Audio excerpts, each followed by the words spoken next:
राधे राधे दोस्तों, कैसे हैं आप सब। आशा करते हैं आप सब स्वस्थ होंगे, मस्त होंगे और मजे में होंगे। कृष्ण का स्नान करने का समय हो चुका है, तो कृष्ण अब गरम गरम पानी से यानी कि हल्के गुनगुने पानी से स्नान कर रहे हैं।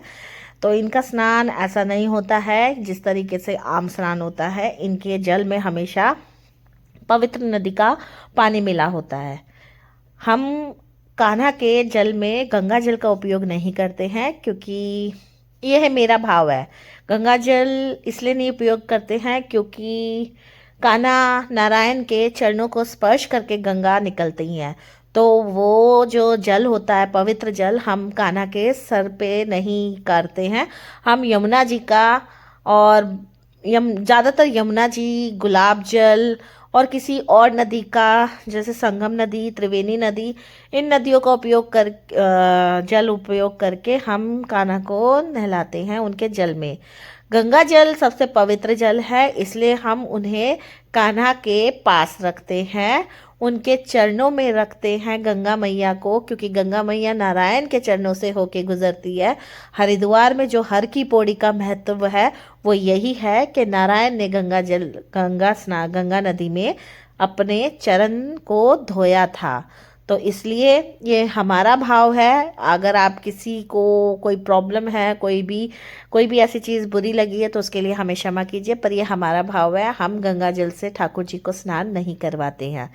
तो चलिए, बातों बातों में सबने स्नान भी कर लिया, इत्र भी लगा लिया। नहीं, इत्र तो नहीं लगाया अभी, इत्र तो लगाएंगे। अभी लड्डू ने इत्र लगाया है, हमारे कृष्ण ने इत्र लगाया, उन्होंने अपनी पोशाक धारण करी है। दर्शन कर लीजिए आप। अब चलिए हम अपने लाला को इत्र लगाएंगे। अब मेरे पास ठाकुर जी के इत्र समाप्त हो चुके हैं, मतलब उपयोग मैं कर चुकी हूँ। तो मैं क्या कर रही हूँ, मैं वृंदावन से ठाकुर जी के इत्र मंगवा रही हूँ।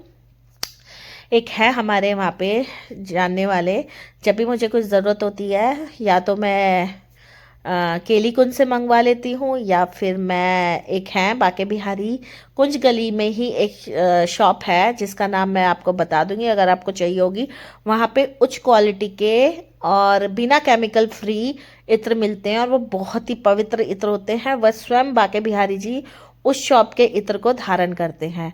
तो मैंने वहाँ से इत्र बहुत सारे ऑर्डर करे हैं, अब बहुत जल्दी आ जाएंगे। तो अब ठाकुर जी की इत्र सेवा फिर उनसे होगी, क्योंकि अभी मेरे पास इत्र ठाकुर जी के समाप्त हो चुके हैं, जितना मैं उपयोग में ले रही थी।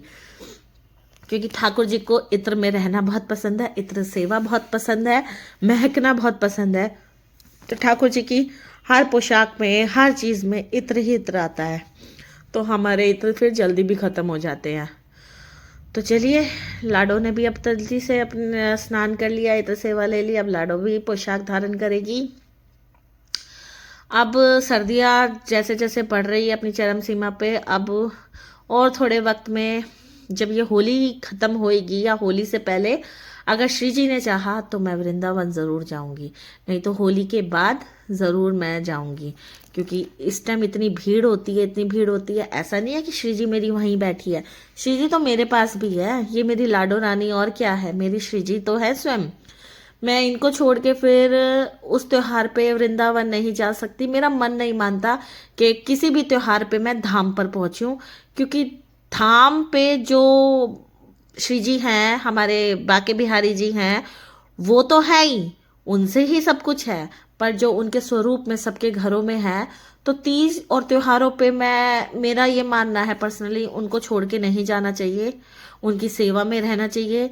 जितना हो सके उनकी और सेवा करनी चाहिए, जितना आपसे हो सके अपनी क्षमता के अनुसार उनके लिए भोग बनाना चाहिए, भोग लगवाना चाहिए, सब कुछ करना चाहिए। क्योंकि जो त्योहार हम धाम पे मनाने की कोशिश करते हैं, वही त्योहार अगर हम अपने घर के लड्डू गोपालों के साथ मनाए, तो एक तो भीड़ कम होगी धामों पर, हादसे कम होंगे, और जो ये चलता रहता है, सरकारी नोटिस आते रहते हैं कि कॉरिडोर बनाओ, ये करो, वो करो, उन सब की समस्याओं का समाधान भी हो जाएगा। तो आप सबसे ये गुजारिश है कि आप जितना हो सके तीज त्योहारों पर धामों पर ना जाके अपने अपने घरों में अपने अपने लड्डू गोपाल की सेवा करते रहें। क्योंकि होली का त्योहार लड्डू का फेवरेट त्योहार है। वो अगर बिहारी जी वहाँ मनाने की कोशिश करते हैं तो अपने अपने लड्डू गोपाल क्यों नहीं मनाते घर में। तो मेरा तो ये मानना है, मैं कभी किसी त्योहार पे किसी धाम पर जाना नहीं चाहूंगी, क्योंकि भीड़ वजह से होती है, और मैं अपने लड्डू गोपाल को छोड़ के कहीं नहीं जाना चाहूंगी तीज त्योहारों पर। हाँ, जब त्योहार निपट जाए तो आप बीच में ज़रूर दर्शन करिए, इनफैक्ट वहाँ पे कोशिश करिए 2-4 दिन रुकने की। तो चलिए, बातों बातों में सभी ने धारण कर ली अपनी पोशाक, सभी ने सब सेवाएं कर ले ली है हमसे।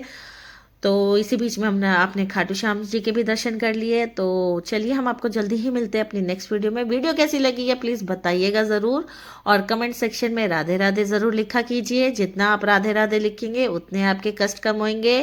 ये हमारे आ गए हैं खाटू बाबा जी। तो चलिए, राधिका तो मुझे बहुत प्यारी लगती है पिंक ड्रेस में। हम आपको जल्दी मिलते हैं अपनी नेक्स्ट वीडियो में, तब तक के लिए जय श्री श्याम, राधे राधे।